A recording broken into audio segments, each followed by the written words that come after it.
দর্শক শুভেচ্ছা।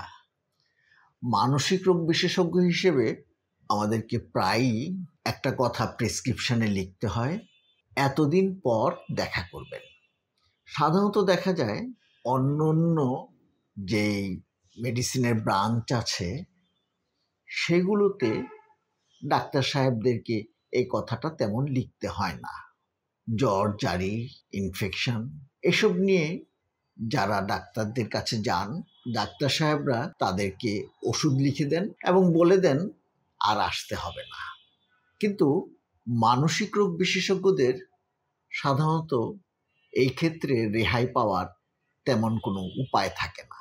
আমাদেরকে প্রায়ই কথাটা লিখতে হয়, এতদিন পরে আসবেন।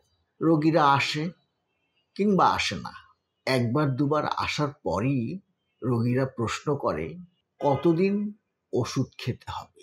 আসলে ওষুধ খেতে কারোই ভালো লাগে না। সবাই চায় ওষুধ মুক্ত থেকে একটা ভালো জীবন যাপন করতে, এবং সবচেয়ে ভালো হয় যদি এমন হয় যে একবার মাত্র ওষুধ খেলাম এবং তারপর একদম সুস্থ হয়ে গেলাম। কিন্তু মানসিক রোগীর ক্ষেত্রে এটা হওয়া এখনো হয়তো অনেক দূরের ব্যাপার। সাধারণভাবে মানসিক রোগকে আমরা দুটো ভাগে ভাগ করে থাকি। একটা হচ্ছে তীব্র মানসিক রোগ, আরেকটি হচ্ছে মৃদু মানসিক রোগ। যেসব মানসিক রোগে হ্যালোসিনেশন, ডিলিউশন এইসব থাকে তাদেরকে আমরা তীব্র মানসিক রোগ বলি।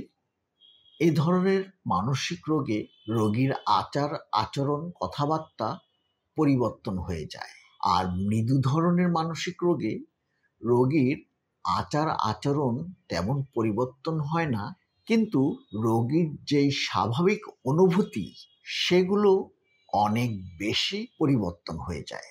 তীব্র ধরনের মানসিক রোগের মধ্যে আছে সিজোফ্রেনিয়া এবং তার সাথে যুক্ত তার মতোই দেখতে আরও কিছু মানসিক রোগ, এবং বাইপোলার মুড ডিসঅর্ডার এবং তার সাথে যুক্ত আরও কিছু মানসিক রোগ।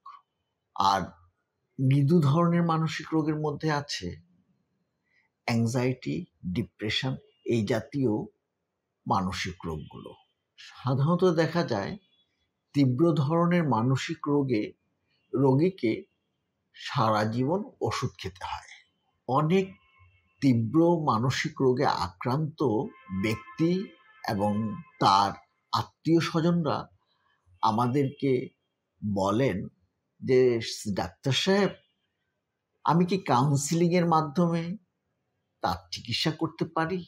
তীব্র ধরনের মানসিক রোগের চিকিৎসার জন্য আসলে ঔষধই প্রথম এবং প্রধান ব্যবস্থা। এক্ষেত্রে কাউন্সিলিং, বিশেষত রিহ্যাবিলিটেশন করার ক্ষেত্রে আমাদেরকে সাহায্য করে।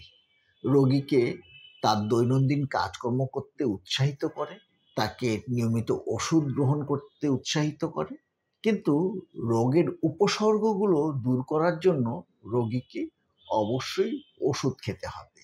প্রথম অবস্থায় রোগী যখন উপসর্গগুলো খুব বেশি থাকে এবং রোগীর আচরণ যখন খুব বেশি অস্বাভাবিক থাকে, তখন সাধারণত একটু বেশি পরিমাণে ঔষধ লাগে। কিন্তু দিনে দিনে রোগী যখন সুস্থতা লাভ করতে থাকে তখন ওষুধের মাত্রা কমে আসে এবং ধীরে ধীরে দেখা যায় খুব অল্প পরিমাণ ওষুধ রোগীকে খেতে হয়। এই অল্প পরিমাণ ঔষধও রোগীরা অনেক সময় খেতে অনীহা প্রকাশ করে। এতে দেখা যায় রোগী হয়তো কিছুদিন ভালো থাকে, কিন্তু তারপরই তার উপসর্গগুলো আবার ফেরত আসে। এবং দুঃখজনক বিষয় হচ্ছে এটা যে প্রতিবার রোগী যখন আবার অসুস্থ হচ্ছে তার পূর্বের অবস্থায় ফেরত আসতে সময় লাগে বেশি, এবং সে আর আগের অবস্থায় তেমন ফেরত আসে না। অর্থাৎ তার কার্যক্ষমতা ধীরে ধীরে কমতে থাকে। তাই রোগীদেরকে উচিত তার ঔষধ নিয়মিত সেবন করা এবং কোনোভাবেই ওষুধের ডোজ মিস না করা। মৃদু ধরনের মানসিক রোগে প্রথম দিকে কিছু ওষুধের প্রয়োজন হয়। এক্ষেত্রে কাউন্সেলিং এবং সাইকোথেরাপি খুব ভালো কাজ করে। তবে শর্ত হচ্ছে কাউন্সেলিং এবং সাইকোথেরাপি আপনাকে নিয়মিত করতে হবে এবং যিনি এই কাউন্সেলিং এবং সাইকোথেরাপি করছেন তাকে অবশ্যই খুব ভালো প্রশিক্ষিত হতে হবে। একজন ভালো প্রশিক্ষিত কাউন্সিলর অথবা সাইকোথেরাপিস্ট না হলে শুধু কেবল রোগীর সময়ের অপচয়ই হয়, রোগীর কোনো উপকার হয় না। আবার অনেক ক্ষেত্রে দেখা যায় যে কাউন্সিলিংয়েই শুধু রোগীর উপসর্গগুলোর উপশম হয় না। সেক্ষেত্রে এই কাউন্সিলিংয়ের পাশাপাশি যদি সে ঔষধ গ্রহণ করে তাহলে তার কার্যক্ষমতা অনেক ভালো থাকে। এসব ক্ষেত্রেও প্রথম দিকে ওষুধের মাত্রা একটু বেশি লাগে এবং ধীরে ধীরে ওষুধের মাত্রা কমতে থাকে। কতক ক্ষেত্রে ঔষধ সারা জীবনও লাগতে পারে।